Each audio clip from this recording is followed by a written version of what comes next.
Hi, everyone. Welcome back to an incredibly special episode I have today here with neuroscience Dr. Julia Mossbridge.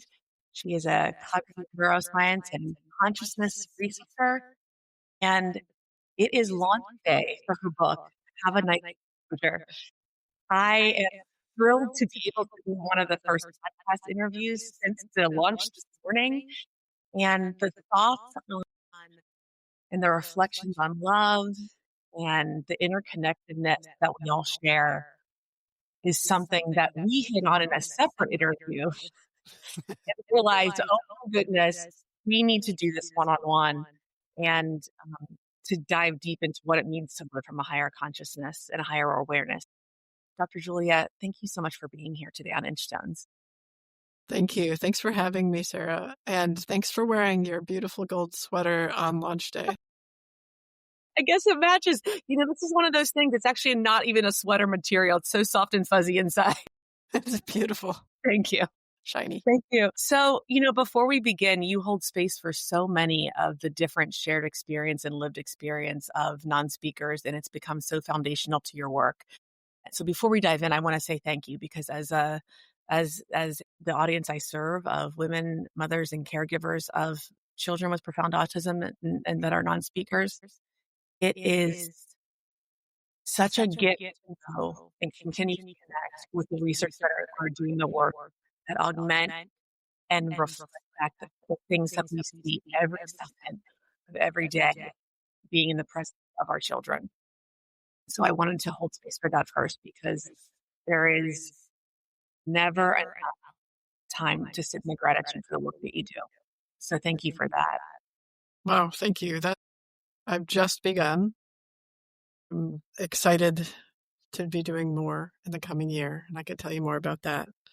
But in the short period of time that I've been doing this, I shouldn't say I've just begun because for my whole life I've been studying different kinds of what we call anomalous cognition, different ways of thinking than sort of normally flow with neurotypicals. Even as a kid, I studied anomalous cognition in my family by force in the sense of how else was I going to survive? So we both share fathers that are physicists, which is no surprise in actually a lot of ways. Which also means we both share fathers who have some form of OCD and probably on the autism spectrum. Without a doubt. Yes, I can say that confidently without having met your father. It's almost true and to a person. And if you met him, and I bet your dad and my dad would actually get along famously or sit very near as, S isomers of each other. Totally. Chirality would be perfect. Yeah, but it's specifically working with non-speakers. That started in March of this year. And that's been profound.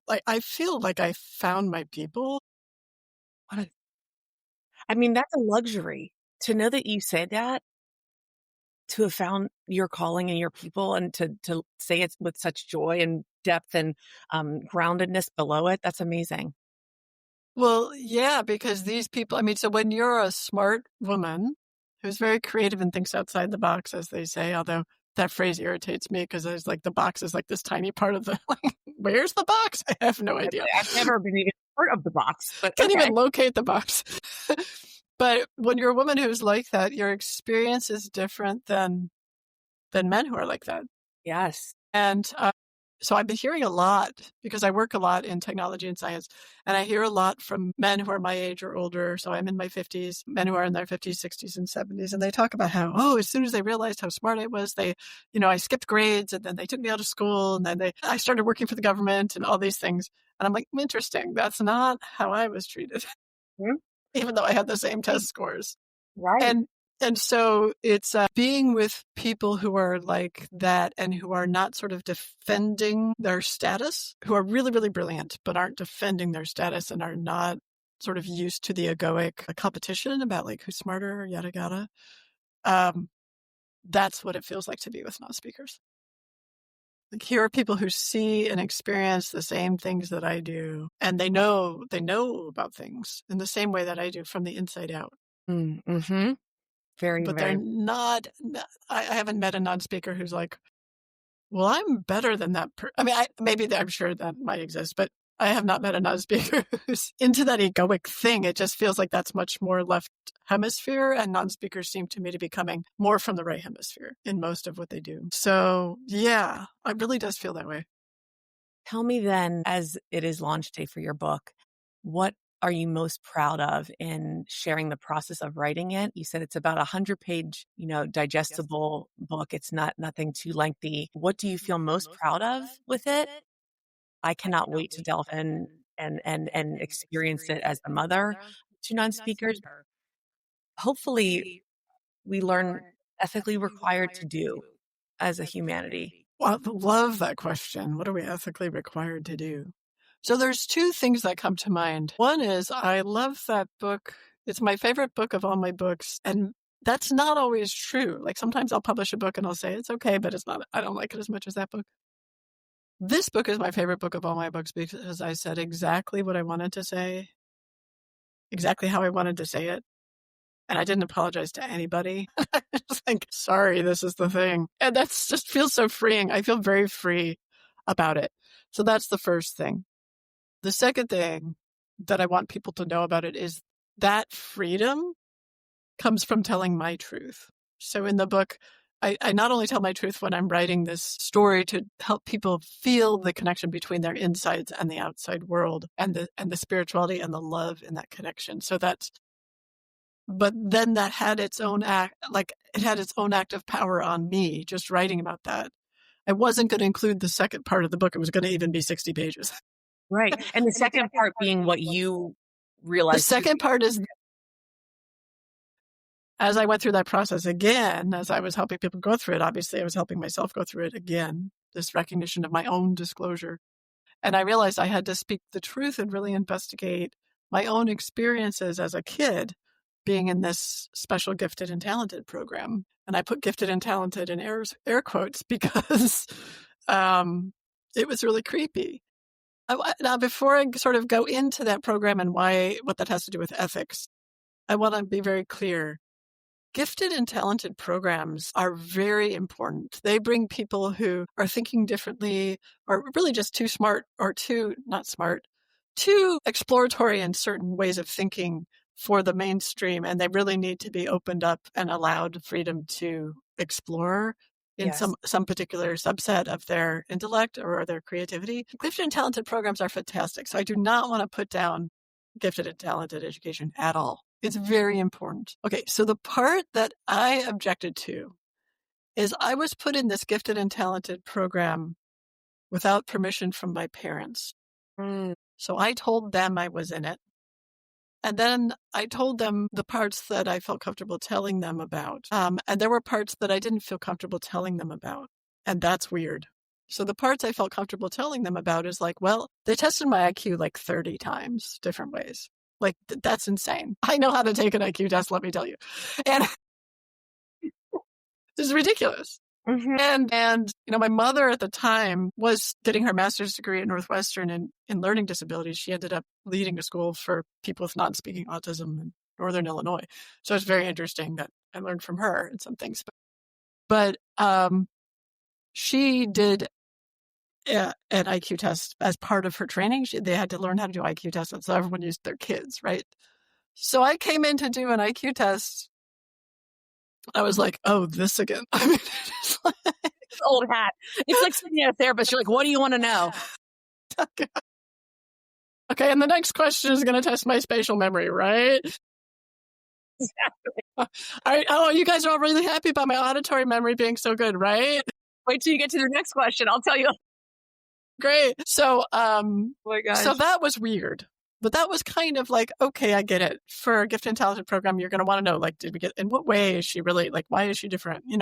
They're clearly studying me. I get that. Okay. Maybe feel a little special. Mm-hmm. It gets weirder. So, like, we would go every week.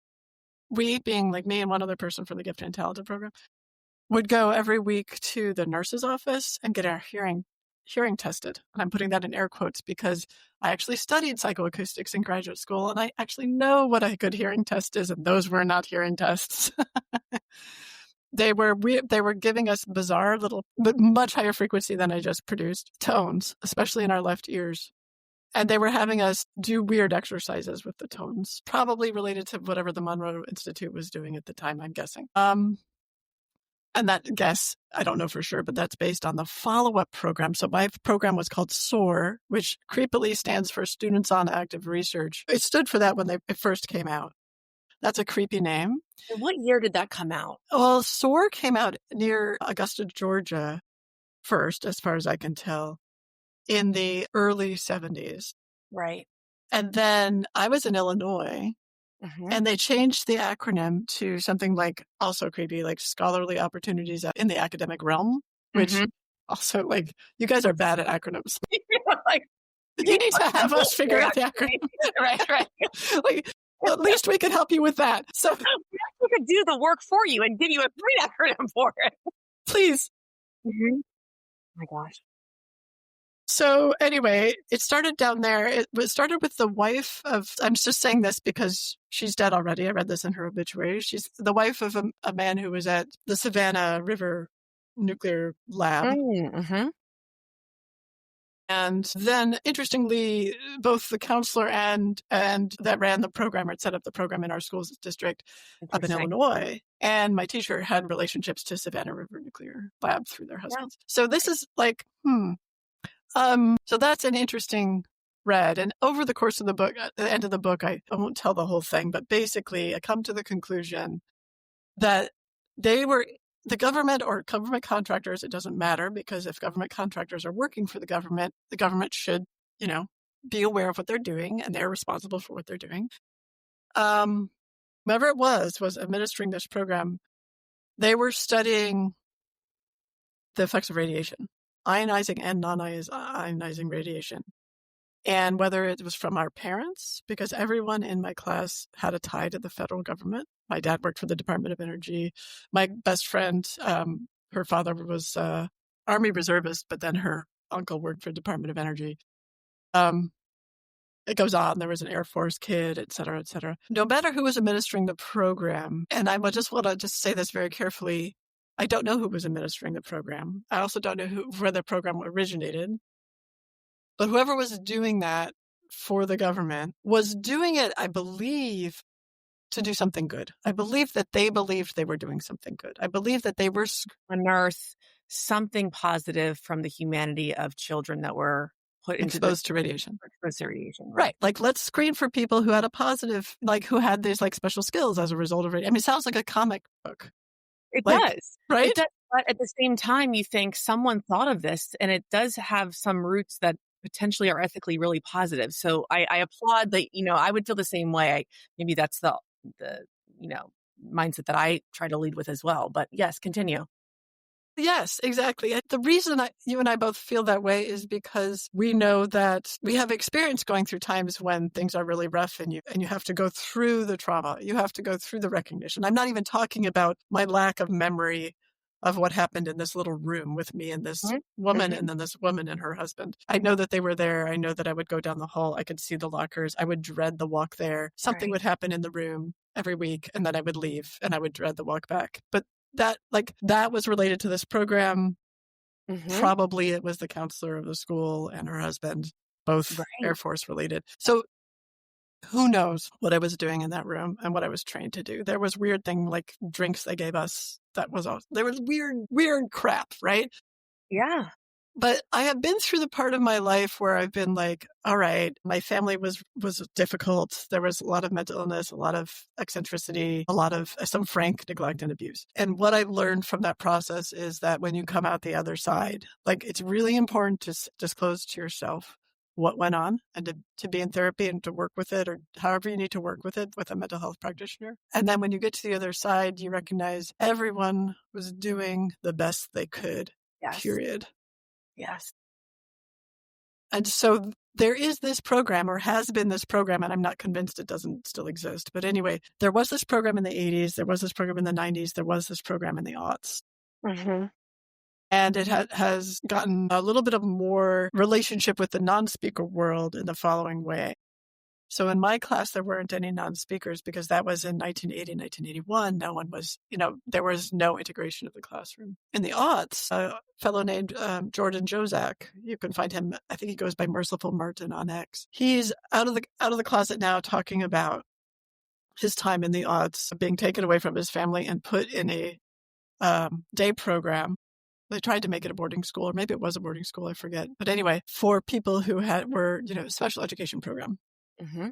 And they diagnosed him with all sorts of mental illness, which seems a little bit like fake to me, like too many diagnoses for one person. Right. Like that, everything from giving them all just under the assumption that one or two might. Well, right. And also, by the way, with mentally ill students, that's not the same thing as special education. So it just seems like a cover story. So anyway, he ended up in a school where primarily it was autistic non-speakers and him. And what he knows is that he was asked to interact with, what he says is that he was asked to interact psychically with non-human intelligences. Interesting. Mm-hmm. And give them information about that. That was his experience that he talks about. And he doesn't remember if the other students were there, but he assumes that they were, they had a principal who gave them, drugs. Like, right. I don't know how else to say it, like right. Mind-altering drugs. So like there's an ethical problem here. And there's also a solution. And that's why the non-speaker community, I feel, needs to get really involved. Yes. In what's going on with your kid. Now, many well-resourced parents would never let this happen to their kids. Right. But Jordan and I, we both came from families who were like divorced parents. There was all sorts of mayhem. Like, they don't know what's going on. Not only were they not asked about it at first anyway, in Jordan's case, and never in my case, they wouldn't be around to ask, what were you going to do? Where were they? Where were they? Right. So it was like a de facto. Now, in Jordan's case, his mother was much more on top of it and was able to. You should talk to him about that separately. But if there are or have been non-speakers who have been asked to be screened for psychic abilities, because of course that's what they did I do remember that part of my training or screening, and certainly Jordan was, they should get informed consent. Their parents should give informed consent, and the child should give informed assent. So children cannot give consent because they're not of legal age, but they need to give informed assent, which is a human subjects research term, which means they need to understand what the protocol is, to meet the people doing the research, to understand the risks, and to say, okay, I want to do this. Period. And that has been known as a human subjects standard in the intelligence community from the 70s. Right.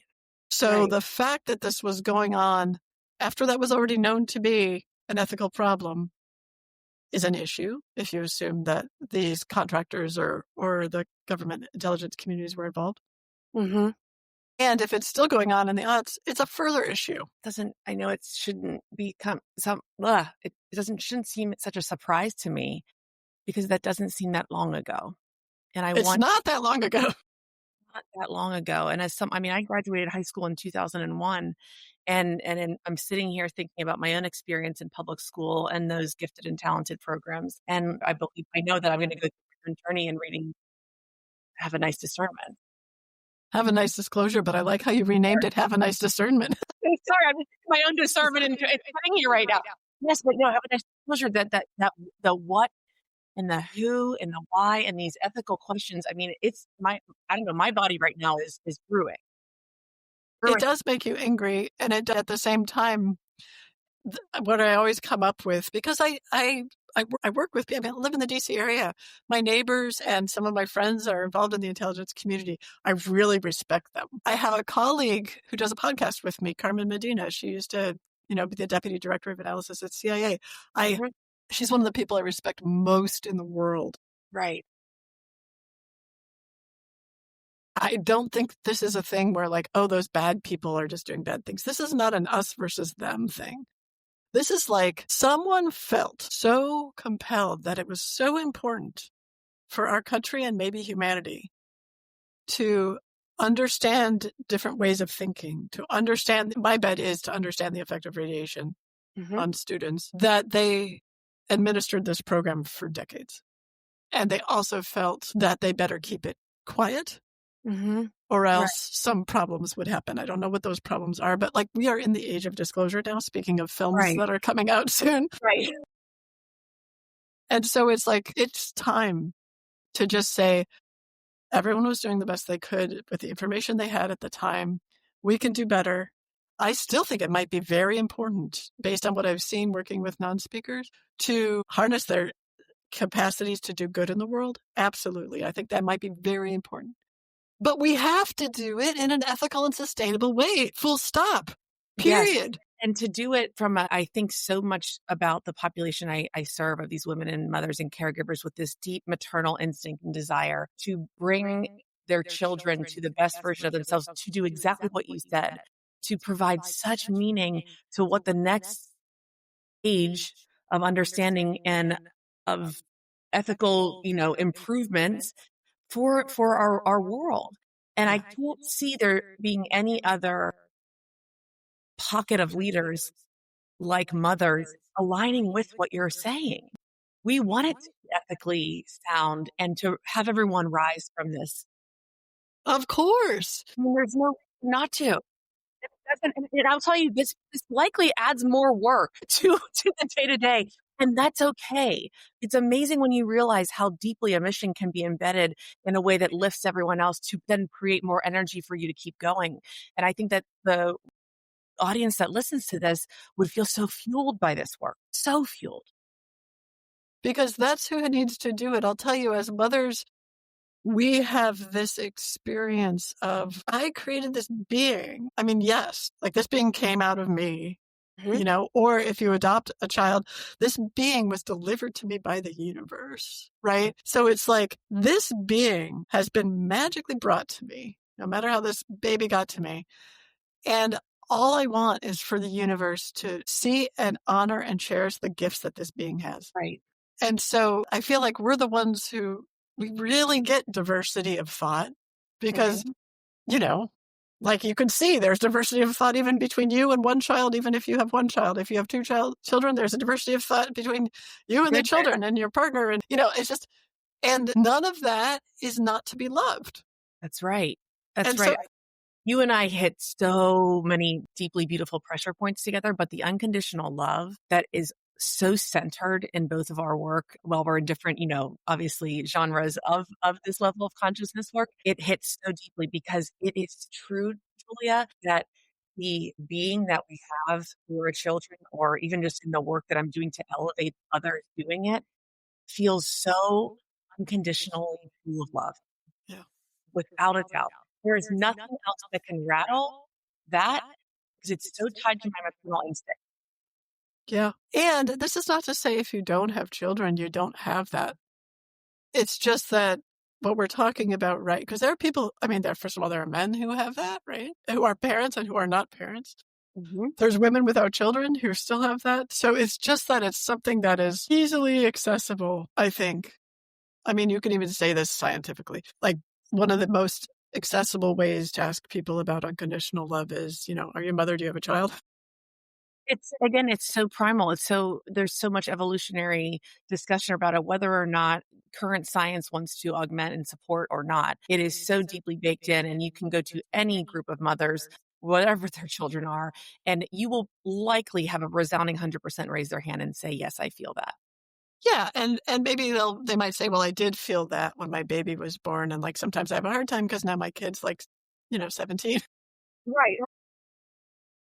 But it's there somewhere. It's an experience in the repertoire. Yeah, yeah. So I feel like the future. So if I had to put, what comes to my mind is if I had to put my finger on what non-speakers can offer us as we move into this, what I call the love revolution. The non-speaker revolution is the love revolution. Like that is the big message, right?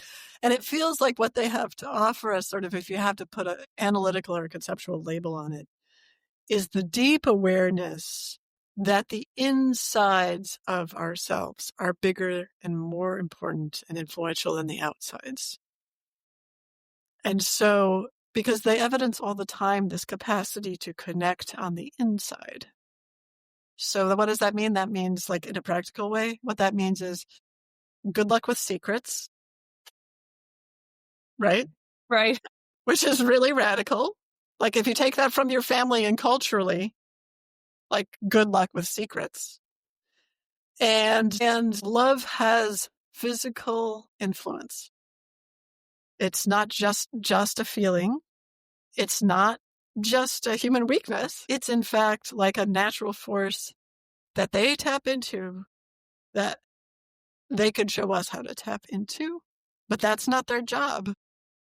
And they don't consider it their job either. I think that's what's so beautiful about it with the removal. I think you say they don't even lack an attachment in any egoistical manner at all.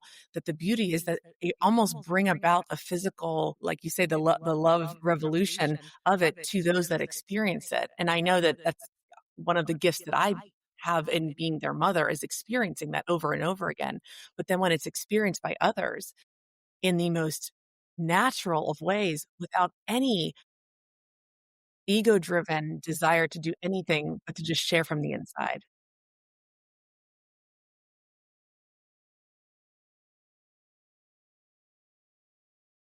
Universal love is like a natural force, and the experience of that connection is unconditional love. So it's all in there together. It's all this grand awareness of the truth of who we are.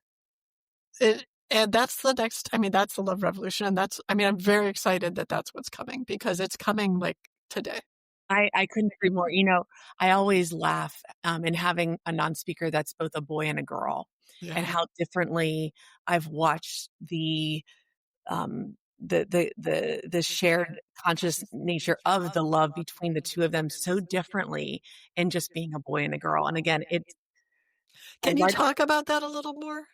I think there's so much. Again, I'm an older millennial, right? I was born in 1983, grew up in the 90s. 9/11 happened my freshman year of college. Very analog up until going college through the digital world. I feel so grounded in the way I wish I learned about Mary and evolutionary things with boys and girls, and how that was taught to me growing up, and what relationships look like, and how boys feel and how girls feel, how they learn, which is a very basic acceptance, I'd say, on my part. And then having a non-speaker, that a boy and a girl, and watching them develop as non-speakers, they are so typical in how boy and how girl they are in every aspect except this development of consciousness and how they share it. My my son is so behind in what I know. My daughter, it was like by the time she was 18 months, and I look back on the videos of us, she was already honed in on sharing that with me, Yeah. right? Even though That's there very was, typical for girls, is that relationship. Yeah. I mean, the depth of how she was sharing at under 2, even with behaviors that were, I mean, the most powerful and profound realization that she was absolutely deeply on the spectrum was being unable at the most perfect time of day, perfectly hydrated, well rested, unable to go to a new park at like the most beautiful golden hour of the day. Couldn't be held, couldn't walk, couldn't stumble. I mean, she was, I jokingly say, I mean, it was a disaster. She could not function in being in a new beautiful spot. You bring her home, and I would say, sweetheart, that was so difficult for you. I'm so sorry that I was unable to understand that. And you look at this piece come over, this 18-month-old, Hmm. and she was sharing that with me so deeply from such a young age. I laugh because my son does not do that at even 8 years old. It's just a different way of sharing his inner world with me as a man, as a boy, as a male. What is it? How does he do it? It is so much more silly. Hmm. It is so much more play-based. It's so much Yeah. more of the energy of a sled dog that you have to just run and chase and then collapse into something and pile on the leaves. It's just so much more physical, which I do. And I know his dad does too, and the other people in his life, augment. It's not as, it doesn't surface nearly as easily for him. Yeah. It takes a lot more conscious effort as his mother to almost have him feel like he can feel that too. It's so interesting, because I bet if you had another boy who was a non-speaker, he might be different. I know. So I'm listening to this, and when you explain the first story with your daughter, I'm thinking that's my speaking son at 18 months. That sounds, Interesting. yeah, totally, like, hardly said a word, but he eventually spoke, but like not at 18 months. Completely, like, I will psychically tell you all the things. Huh? Right. No, you're probably, you're absolutely right. I think it feels like to me in my exact home and world that like they are so painfully typical of what I was taught to be boy and girl development, aside from all the things that actually make them the most beautiful little souls, which are, he is the most emotionally developed little boy you're ever going to meet. Now you're going to see that through whenever he's watching his favorite shows and the characters get hurt and he watches it over and over again. His lip is shaking and he's looking like, do you see how hurt Daniel Tiger's friend is? And I have to always say, I do. And I'm telling you, isn't that amazing to see Daniel help his friend? It's like, and he will say in his voice says, a choo-choo-choo, he expresses it all. But it's not to me. It's always through something else. Yeah. My That, daughter did it to me. yeah. Yeah, she's through you. Yeah. The attunement with non-speakers to emotions, social emotional perspective, the big picture rather than the broken up analytic picture, and the and music are all right hemisphere functions. And speaking is the left hemisphere function. And I just more and more, I have to write about this. And I have one amazing research team and we're working on a paper, but I want to write in this paper about this, how the low functioning to high functioning spectrum of autism is for shit. I'm sorry. This might be children will be listening. It's bad. It, it's The horrible. low functioning to high functioning spectrum of autism is no good, because what are we saying? We're saying you're high functioning in the culture that only respects left hemisphere functioning. And that's our culture right now. We say, oh, well, Oh, without a doubt. yeah. And I so mean, it layers over to mothers too, right? 100%. You're only a good mother if you are left-brained, applicable, or able to apply that to your motherhood as well. That's right. Yeah, you have to be this analytical kind of, especially where you live. I mean, you live in New York, which is Yeah. super like analytical, and like you better be able to figure out the right decision for your child. Without a doubt. And I found I've done my own just, research on this, through my own peer counseling, the amount of mothers that fall exactly into the bucket that you say, they want to know exactly what to do, when to do it, how to do it. Yeah. I'm here is to try to show you that it's all within you to do that for your child. But the analytical nature that has been conditioned, even in the brilliant of societies and the world that we are living in, even just the educational and academia environments of some of these mothers that I talk to that are, they have other children that are attending Columbia and Wrigley School and all these amazing educational places, yet they are paralyzed when it Yeah. comes to the next great thing for their children that are high, low, whatever. Who are right hemisphere gifted. That's my new term. Right I love it. hemisphere I gifted. love it. That's the next title of your next book, and I want to support it in every way I can. Yeah, right hemisphere gifted. Like, come on. Like I'm sorry. That's part of the great learning of being a parent. When my son, I'm, he can tell his own story, but I will just briefly say he had a rough time because he didn't learn to read until he was 10, and he thought differently and he saw things differently. And I was always like super, I got all the A's and I knew how to do academics. I knew how to, I knew how to go to tier 1 institutions. I knew how to And play that. I knew how to take IQ tests. Yeah. I knew how to do that. And I panicked when I got it that he was not like me in this way. He did not like school, for one. That was a shocker. And then two, like, he was really, really smart, but they weren't picking up his kind of intelligence. Not for a while, not until later. And so I had to learn inside of me that I had all these judgments that were based on, well, if you're good, obviously you'll do these. Like, this is what a good person does. Like, Right. they do well in school and da da da. It was so judgmental, and I had no idea I had those judgments. The systems of conditioning that I have and am still, it's a practice learning to unbecome tethered to, and to realize all the bottlenecks that I had placed on myself without even consciously choosing them as a mother has been the toughest of work, yet the most satisfying as a human and as to exactly what you said about your son. My 2 night speakers, they experience so differently. I mean, Millie would likely thrive if I put her in full-time PBA. She's like second to the list, like, she is Smokies, man. Like, I'm gonna do you. My son is like, "Get me out of here. Yeah. Get me in nature, get me in sensory room, and get me in front of this fellow community teacher, and I'm gonna look at you so clearly and go, 'I already knew this next question.'" And he does this every fellow communicate, and I'm sobbing here, going, "I'm so sorry that your brilliance is just now beginning to surface." I know. I know you know all about Arthur. Yeah, but it takes time and they understand. I But know. but The it's the thing, growth. they understand Yeah, too. exactly, because that's a right I do hemisphere gift. understand. And That's he right. looks at me and I go, "Baby boy, oh my gosh." And he's like, "Yep." Yeah, that's right hemispheric. The growth is phenomenal and it's freeing because what you get to let go of is this perfect picture. And you don't realize how much pressure there is on the perfect picture when you're in that system until you break out of the picture. That happened to me with my divorce too. When I got divorced, I'm like, well, okay, I'm no longer perfect.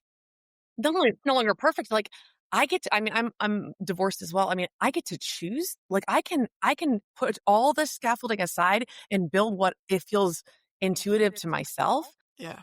and I can still thrive and live and breathe and be happy. Yes. And, I mean, all these things that kept, like, obviously were germinating below the surface in my heart and body for years. I only think that understanding those systems of conditioning are really only the past few years of my life. And I almost wonder if I only had my one daughter as a speaker and not my son, had I been kind of put into this work to the degree to which I have. Obviously it's a lot more difficult day to day, but at the same time, I know that it pushed me in a way that I never would have probably chosen had I only had one non-speaker. Well, I think so. I think so. And I think it pushes you towards authenticity, partly because the insides of you are seen all the time. Yeah.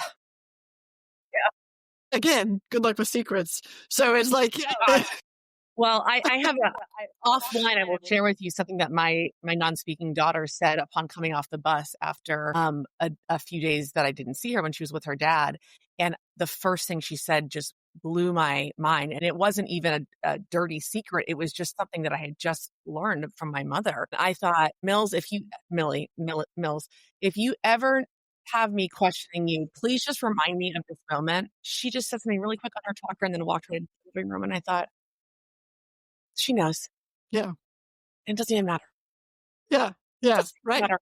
Because if you have the big picture and you have compassion and you understand human relationships, you are aware that everyone is flawed, including yourself. But I think one of the things the right hemisphere doesn't do a good job of is helping you stay in your body and get down to the practical things that are going on around you.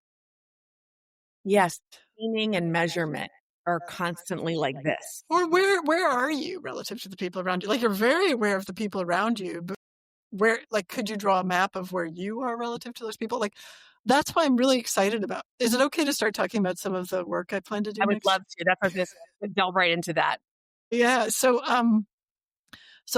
because of the telepathy tapes, Kai Dickens found me and introduced, because I work with extraordinary thinking, found me and introduced me to Maria Welch, who's a teacher in the Chicago area, and then also to Natalia Meehan, who's a teacher in Connecticut.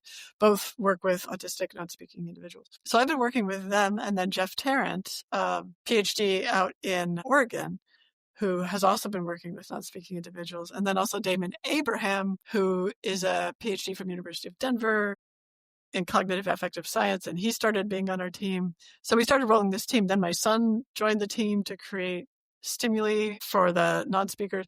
So anyway, it's kind of a snowball, but the entire team is run out of my nonprofit Tilt, the Institute for Love and Time. And for 2026, we have 3 projects, and I'm excited I can give you the link so that people, if they want to donate or if they want to tell someone who has lots of money. Sure.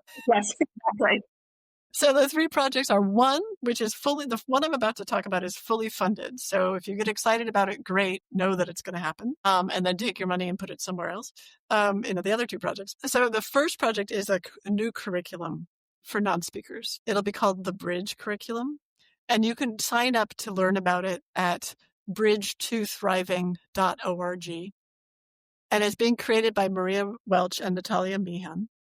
And they're working together to put a bunch of courses on a course platform, an online course platform that will both help people learn how to use a letterboard, et cetera, all the usual spelling partner, communication regulation partner stuff. Not to the extent where you can go bill yourself out as a communication regulation partner, but to the extent like if you're a parent or someone, you can help your child and learn to spell with your child, that kind of thing. So you can know the basics, but they're expanding the curriculum to include the fact that we know that many non-speakers are telepathic and have other abilities like precognition, the ability to see future events, the ability to talk to spirits of people who have passed. So instead of sort of saying, oh, these are over here, it's using those as evidence of right hemisphere giftedness. And then it says, how can we help people who have these gifts anchor themselves in their bodies, right?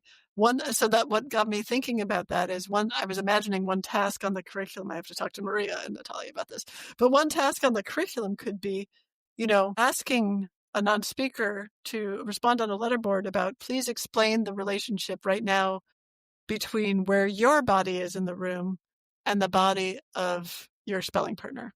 Mm-hmm. Because if you ask them where you are, they'll say, oh, I'm in 1933 and I'm talking to, Albert Einstein. Right. So not where your consciousness is, but like notice where your body is and what is the relationship. Right. And differentiating the consciousness from the body, because they don't do that much. When you say you, they're thinking of their consciousness. So which is why I think they have no problem talking to dead people, because they're just talking to consciousness. Doesn't matter where it is relative to its body. Right. So I think that would be a really good exercise to ask your non-speaker. So right now, how is your body arranged in the room relative to the rest of the room, relative to the speller, relative to the table, the spelling partner, relative to the table? So anyway, I just got excited about. I wonder if I'm thinking about if I asked that to my daughter specifically. I think she would do. I wonder. And again, as her mother, I think I would know best or potentially have a hypothesis. She'd put her glasses down you're really going to ask me that? That has nothing to do with me being here right now. But you can explain, Yeah. That's the thing, is that if you explain, your brain has these 2 hemispheres, you are gifted in this area. This is the area that needs development. These areas need to talk to each other. You're not going to lose your giftedness. So what we see as non-speakers get older and spell more and attend school, etc., is they don't lose their giftedness, but they can express it better. Yes. Right? Yes. And they can do more analytical tasks. To make this to elevate this from a macro level, if there's anyone listening that this is all very new to them, I was speaking to a trauma therapist, and she said, so many trauma survivors are very have anticipatory sadness. They don't want to lose the skills that their trauma taught them. Yeah. And so I think that's very similar to what you're saying, is that they don't lose their skills of their Not at all. Sphere. It's just the growth in their left to have their more of speaking to each other and understanding that. Yes, and we have evidence of that. We've seen that in the clinic, and then also the second study that we're doing is probably going to confirm that. But the second study is about neurofeedback and neurostimulation using transcranial direct current stimulation, which is a really safe 9-volt battery or less form of stimulation. That Jeff Tarrant on our team is leading that project as the principal investigator. And he thinks he has protocols. I notice I'm playing with the light here. It's I would just say little stripes. But he thinks rainbow, he wants to test 2 protocols. One that he thinks will help with OCD looping, because non-speakers can have these motor loops that get in the way of spelling. And 2, a protocol that might help them with mood and communication ability, so they could spell even better. Amazing. And so we have a protocol to test both of those. That whole study needs to be funded.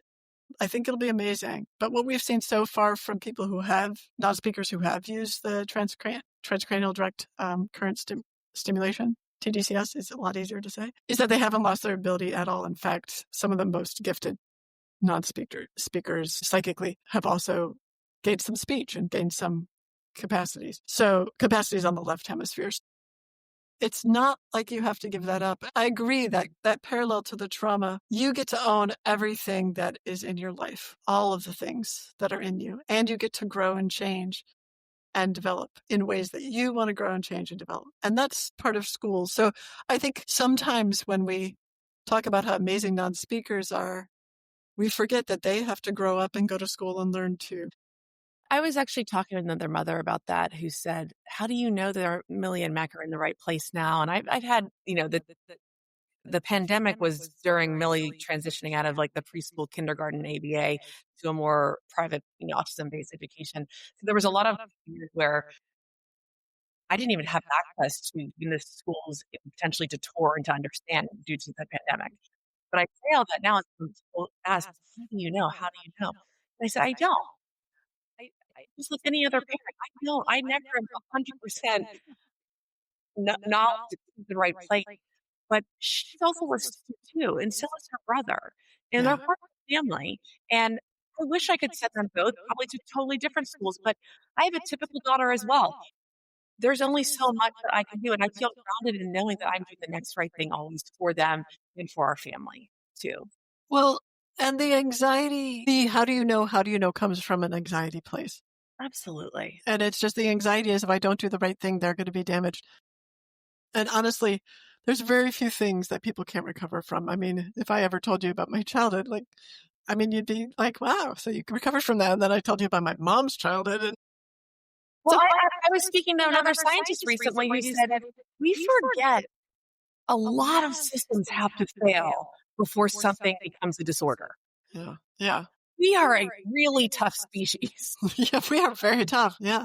And I will tell you another funny story. Like a pediatrician told my friend when she had a newborn who was petrified, riddled with anxiety over the baby falling. And this pediatrician said, do you know how hard it is to kill one of these things? It's really hard. We are such tough mammals. Look, we are tough, man. We come out, we are malleable and tough, and it takes a lot. So we can do all of this. Like you said, Yeah. these children, like they are learning and developing too. It's not going to be that one choice of the schooling or the No. therapy or the food. It's not going to be one thing. Well, also you can undo it. Yes. It turns out the school is a bad idea. Great. Here's great. We're trying to out. Huh. And I as someone I'm Catholic and devout. I believe that anxiety is really temporary atheism and wonder. I really do. It's like any anxiety. It's like I'm giving in to atheism. That obviously there's nothing out there, and I'm just going to worry my way into this decision. Or not even atheism, and it could also just be low faith. Like I'm giving into that God's there, but God doesn't really care about me, or God doesn't. Exactly. Right? Oh, right. 100%. Who am I to be, to think this is going to work out? Yeah. Yeah. And also it's giving, and also, right. But at the same time, okay. But I sort of also have to say, if you're anxious, like there's such a thing as anxiety disorders, and a lot of people have them, and you'll try everything. It doesn't help for someone to say you're an atheist or you're not trusting in God because like you have this physiological issue, right? And so it's just everyone's doing the best they can. Do the best they can. And the treatment for everything, the balm, the medicine for everything is unconditional love. It heals everything. It heals everything. Everything. Like literally everything. Everything. And we all have it. Once you see it, you can't unsee it. Yeah. You can't unfeel it. You can't untether it from your day to day. It is the greatest gift. And it comes with a lot of what I think is just this revealing, like pulling back of layers of just choices that we don't even realize that we made. And to get to the point and to sit like this, I think is one of the greatest things of your work is going to, I hope that you say, is we're on the cusp of something.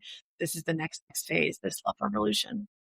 And thank you. This love revolution, if that's the one thing that I give to the world, that is the most important thing because it comes from the inside out and not like my inside, the inside. We all share the inside. Yes.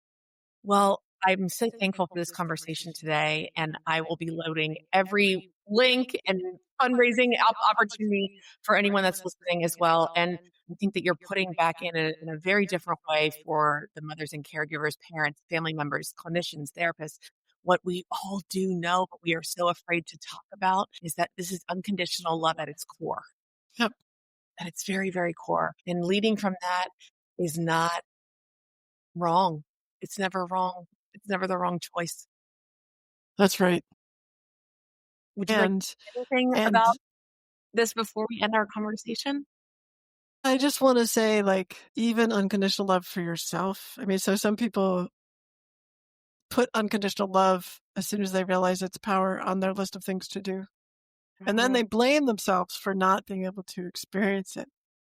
And then they go, oh, well, now, and it just goes downhill from there. And it's like, okay, I'm going to start with you because the magic of unconditional love is as soon as you accept, it's like walking out into the sun. If you imagine the sun as the universal love shining on you, as soon as you walk into that sun for yourself, all of a sudden you have unconditional love for others. It's the Yeah. same. It's unconditional. It's not even conditional on whose body it is. Right. Right. So And standing in that space is, again, I think one of the most beautiful points of what your life is giving to the world. Dr. Julia Mossbridge, thank you for being you, and for what you're doing, all that is to come from this. I'm so excited. I can't wait. I think I forget. okay, cool. Well, thank you. Thank you. So I waited for the hardcover and the release, but I can't wait to share it with everyone. Thank you. Thank you. Sarah, thanks for doing the work you're doing in the world. It's powerful and super important. Thank you. All right. Well, until next time on the Lots of Interesting love. Podcast. Thank you.